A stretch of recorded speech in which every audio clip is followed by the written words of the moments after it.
Assalamualaikum warahmatullahi wabarakatuh. Alhamdulillahirabbil alamin. Alhamdulillahilladzi arsala rasulahu bil huda wa dinil haqqi liyudhhirahu 'ala dini kullihi wa kafa billahi syahida. Asyhadu an la ilaha illallah wahdahu la syarika lahu wa asyhadu anna Muhammadan 'abduhu wa rasuluh alladzi la nabiyya ba'dah. Allahumma shalli wa sallim wa barik ala Muhammad wa ala alihi wa sahbihi wa man tabi'ahum bi ihsan ila yaumil qiyamah. Alhamdulillah, kesempatan pada saat ini kita dalam keadaan sehat, dalam keadaan bugar baik fisik maupun rohani kita, ya, sehingga kita bisa bertemu dalam majelis yang mulia ini. Semoga Allah memberkahi selalu. Kita sama-sama paham bahwa kualitas iman seseorang itu adalah yazid wa yanqus. Kata Rasulullah, ya, al-imanu yazidu wa yanqus, yazidu bi ta'ah wa yanqusu bil ma'siyah au kama qala. Bahwa iman seseorang itu bertambah dan berkurang. Bertambahnya dengan amal kebaikan, amal ketaatan, dan berkurangnya dengan amal kemaksiatan. Maka menjadi penting bagi kita untuk memperhatikan keimanan ini. Ketika seseorang merasakan imannya itu turun, ya, itu luar biasa, karena perasaan bahwa iman sedang turun itu adalah bagian dari petunjuk Allah Subhanahu wa taala, hidayah dari Allah Subhanahu wa taala, sehingga dengan itu kemudian kita sigap, ya, kita sigap untuk memperbaiki ketika kita merasakan sedang menurunnya iman itu. Nah, ikhwatal iman rahimakumullah, ada sebuah hadis yang diriwayatkan oleh Imam Tabrani, ya, yang ini menurut saya penting untuk kita renungkan bersama. Ya, hadis ini berbicara tentang fenomena keimanan juga, bahwa Rasulullah SAW bersabda, man sarrathu hasanatuhu wa sa'athu sayyi'atuhu fahuwa mu'minun. Man sarrathu hasanatuhu, kata Rasulullah, barang siapa yang bergembira dengan kebaikannya. Maksudnya barang siapa yang bergembira setelah bisa melakukan sebuah kebaikan, barang siapa yang bergembira dengan perbuatan-perbuatan kebaikannya, lalu wasa'athu sayyi'atuhu, lalu kemudian dia bersedih atau prihatin, ya, sayyi'atuhu dengan keburukan yang dia lakukan. Artinya, ya, seseorang setelah melakukan keburukan itu menjadi sedih, ya, menjadi prihatin, menjadi sedih, ya. Maka kata Rasulullah, kalau dua tanda-tanda ini ada pada diri seseorang, fahuwa mu'min, maka sesungguhnya dia adalah orang yang beriman. Jadi ada parameter atau ada indikasi yang bisa kita gunakan untuk menilai apakah kita ini sedang memiliki kecukupan iman atau tidak. Ya, berdasarkan hadis yang diriwayatkan oleh Imam Tabrani dari Abu Musa ini, maka di antara cara kita untuk melihat apakah iman kita sedang baik atau tidak, itu bisa melihat dari sisi senangnya hati kita dan sedihnya hati kita. Jadi kalau orang yang beriman itu, ya, ketika dia setelah melakukan sebuah perbuatan yang tidak baik, dia sedih, ya. Makanya dalam riwayat itu digambarkan, ya, bahwa Sayyidina Umar itu sering, ya, ketawa lalu kemudian menangis, gitu. Ketika ditanya kenapa kok menangis tiba-tiba, gitu, nggak ada sebab, maka dia sampaikan bahwa dia menangis itu karena mengingat, ya, kejahatan-kejahatannya, keburukan-keburukannya di masa jahiliyah. Artinya kesedihan itu sampai terbawa sampai kesekian waktu berlalu. Nah, seringkali kita mungkin sebaliknya, ya, kita ini dengan keburukan-keburukan kita, ya, kita tidak sempat mengevaluasi, ya, karenanya kemudian tidak sempat mengingatnya, ya, karenanya kemudian kita tidak memiliki kesedihan yang berkepanjangan sebagaimana yang dialami oleh Sayyidina Umar bin Khattab radhiyallahu anhu. Nah, ikhwatal iman rahimakumullah, maka perlu kita menyempatkan diri untuk melihat kondisi hati kita ini. Betulkah hati kita ini menjadi sedih ya dengan perbuatan keburukan kita itu, lalu hati kita ini menjadi gembira dengan kita berhasil melakukan kegiatan-kegiatan atau aktivitas yang dimensinya adalah kebaikan dan amal soleh.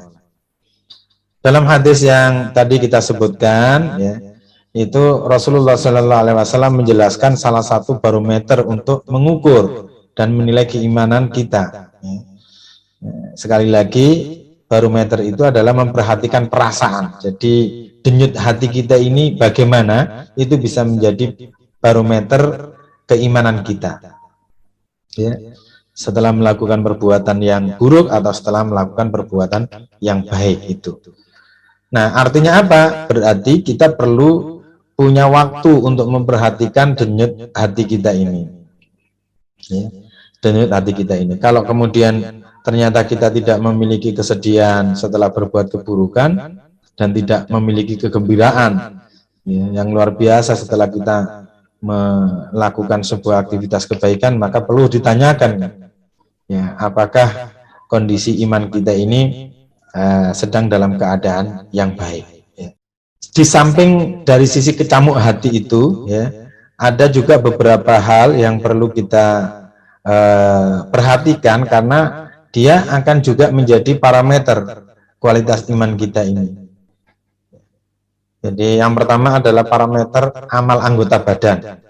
Amal anggota badan ini juga menjadi bentuk parameter ya. Meskipun dalam sebuah riwayat kita sering mendengar dan atau mungkin kita pernah mendengar bahwa ada seseorang yang soleh, yang amaliyahnya itu seperti amalnya orang-orang ahli surga, bahkan jarak dia dengan surga itu ya kira-kira hanya tinggal sehasta saja. Lalu di akhir hayatnya dia berbuat amal kemungkaran atau kebatilan, maka dia menjadi masuk neraka.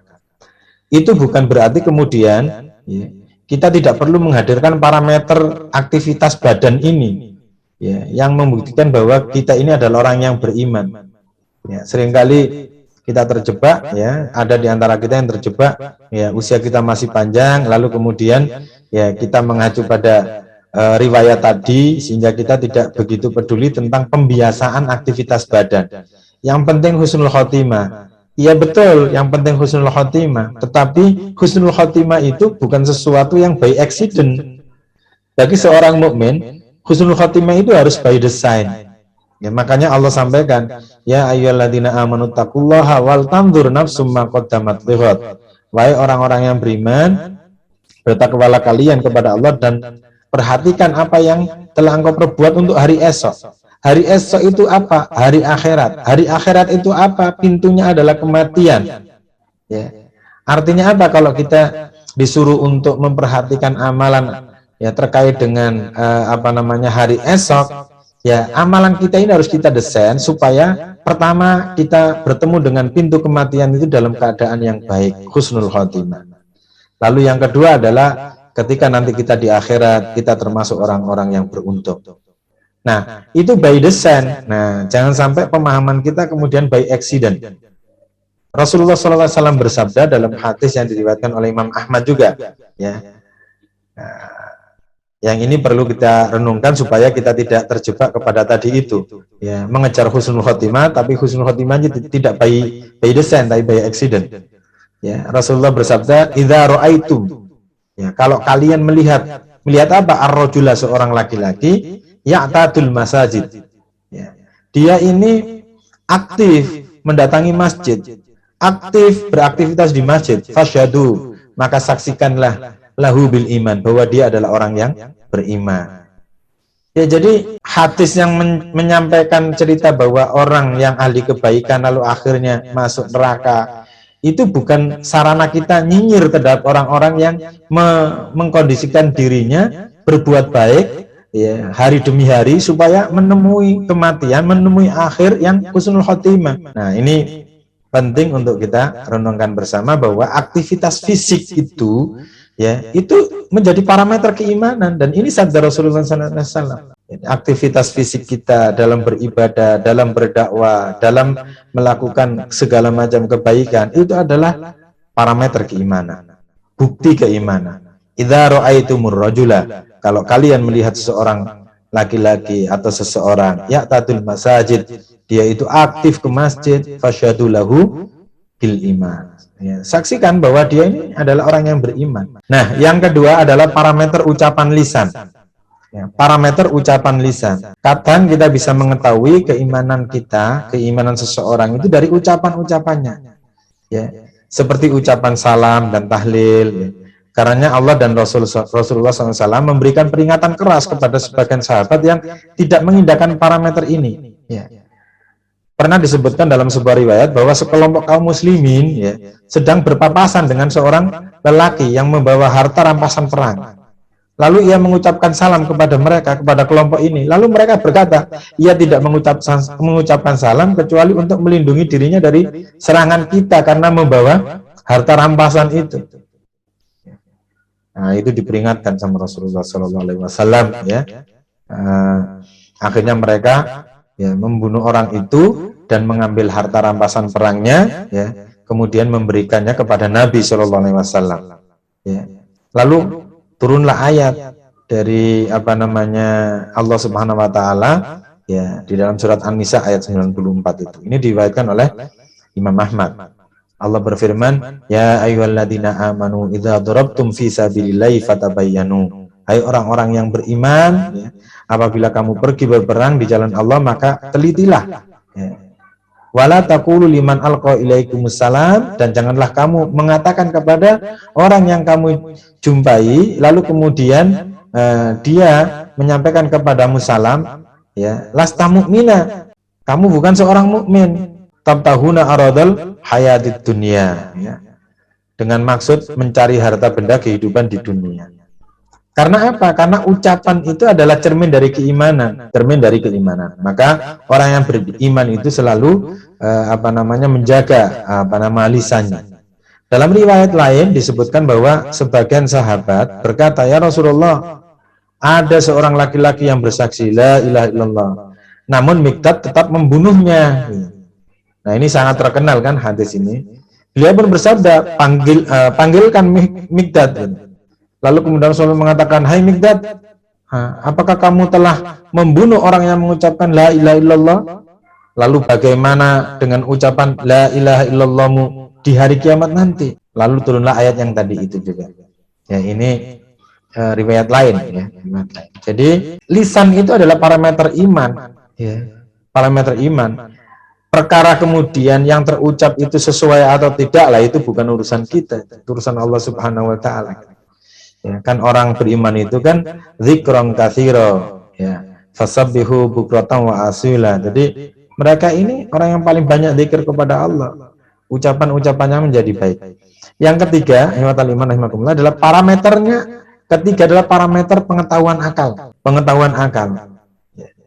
Kita juga bisa menguji sisi pengetahuan kita untuk mengetahui keimanan kita. Ya. Sebagaimana disebutkan dalam riwayat bahwa Muawiyah bin Al-Hakam itu datang membawa seorang budak wanita, ya. Ya, budak ini berkulit hitam, ya. Lalu Rasulullah SAW bertanya kepadanya, "Di mana Allah?" Ia menjawab, "Di langit." Dia bertanya lagi, "Siapakah aku?" Ia menjawab, "Rasul Allah." Lalu beliau pun bersabda, "Merdekakanlah karena ia adalah seorang mukmin." Jadi parameter keimanan itu adalah pemahaman akal tentang hal-hal yang bersifat keimanan itu juga.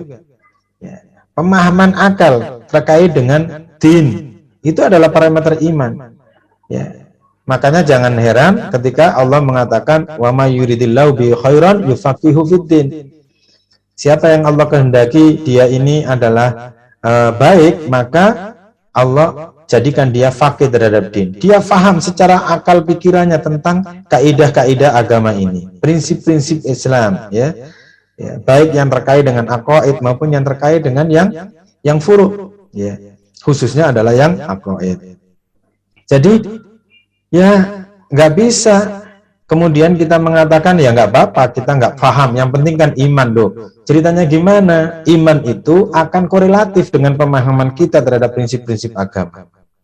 Nah, kalau kita ingin menjadikan diri kita menguat keimanan, maka kita harus meningkatkan pemahaman akal kita terhadap prinsip-prinsip dalam beragama. Ya, kan sering orang mengatakan, ya meskipun nggak ngerti agama yang penting kan beriman. Nah, itu Joko Sembung naik becak, nggak nyambung.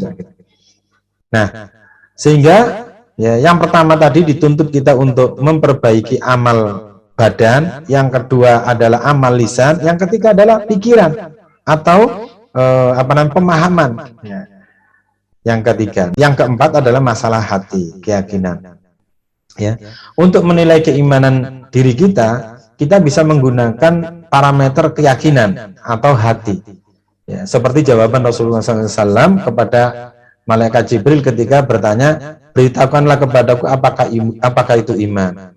Nah, lalu Rasulullah menjawab, hendaknya engkau beriman kepada Allah, malaikatnya, Rasulnya, kitab-kitabnya, dan hari akhir. Serta hendaknya engkau beriman kepada takdir Allah yang baik maupun yang buruk. Keyakinan, dan itu adanya dalam hati. Itu adanya dalam hati.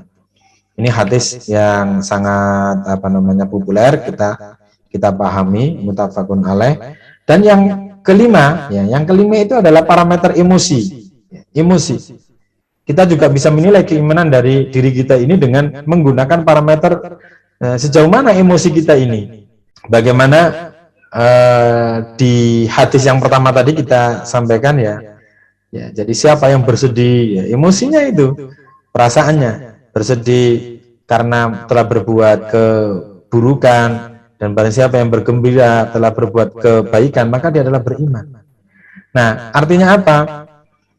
Kita menata keimanan tidak cukup hanya menggunakan salah satu parameter. Menilai keimanan tidak juga hanya bisa melihat dari salah satu parameter, ya, parameter hati saja. Gitu. Nggak bisa, karena keimanan itu dicerminkan juga dengan aktivitas amal badan. Gitu. Amal badan. Ya. Nah, sehingga semuanya harus terintegrasi dalam diri kita, baik dalam aspek perasaan, aspek lisan, aspek hati, aspek amal badan, ya, aspek apalagi tadi itu. Ya. Yang pertama adalah badan, yang kedua adalah lisan, ya, yang ketiga adalah pikiran, ya, pemahaman, yang keempat adalah hati, dan yang kelima adalah emosi. Kita butuh bersama-sama untuk mengawal 5 hal tadi supaya menjadi parameter keimanan kita. Nah, oleh karenanya ya tidak bisa orang kemudian menyampaikan saya beriman, ya untuk itu saya tafaruq, ya bukan tafaruq, uzlah misalnya, fokus, ya, memperbaiki hati gitu, ya nggak cukup dengan itu, ya amalnya juga harus ada, tetap harus produktif dalam amal-amal kebaikan. Wallahu a'lam bishawab. Semoga perenungan terhadap beberapa hadis tadi dan beberapa ayat atau firman Allah tadi membuat kita semakin semangat dalam hal memperbaiki 5 aspek dalam diri kita. Aspek badan, amalia badan, aspek pikiran, ya, aspek lisan, aspek hati, dan aspek emosi kita. Wallahu a'lam bishawab. Semoga bermanfaat. Wallahul muwaffiq ila aqwamit thoriq. Wassalamualaikum warahmatullahi wabarakatuh.